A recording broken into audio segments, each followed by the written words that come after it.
ឃាតកម្មចាប់ចម្រិតកុមារីអាយុ5ឆ្នាំសម្លាប់ចោលយ៉ាងរន្ធត់ក្រោយទីប្រាក់$10,000មិនបាន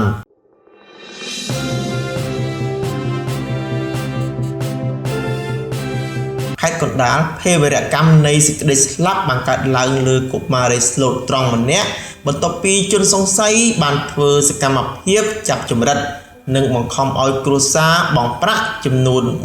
$10,000ជាថ្នូរនឹងការដោះលែងប៉ុន្តែជាអកុសលកុមារីរងគ្រោះត្រូវបានឃាតករដាច់ចិត្តសម្លាប់យ៉ាងឃោរឃៅការគំរាមកំហែងជនដៃដល់បានផ្ញើសារគៀបសង្កត់ឪពុកម្ដាយក្មេងស្រី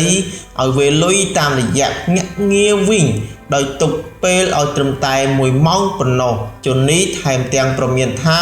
បើហ៊ានប្តឹងសមត្ថកិច្ចឬយឺតយ៉ាវពួកគេនឹងត្រូវទទួលសពកូនស្រីជំនួសវិញទោះបីមានការគំរាមកំហែងក្រុមគូសាបានសម្រេចចិត្តរាយការណ៍ជូនសមត្ថកិច្ចភ្លាមកម្លាំងនគរបាលព្រហ្មទណ្ឌខេត្តកណ្ដាលបានសហការជាមួយកម្លាំងមូលដ្ឋានបើកប្រតិបត្តិការស្រាវជ្រាវយ៉ាងក្តៅគគុកផាត់ខ្លួនជនដៃដល់ឈ្មោះកឹមវណ្ណាហេតុប្រុសអាយុ35ឆ្នាំត្រូវបានកម្លាំងនគរបាលចាប់ខ្លួនភ្លាមនៅឃុំស្រែអំបិលស្រុកស្អាងខេត្តកណ្ដាលហេតុការណ៍ដ៏សោកសង្រេងនេះបានកើតឡើងកាលពីថ្ងៃទី10ខែឧសភាឆ្នាំ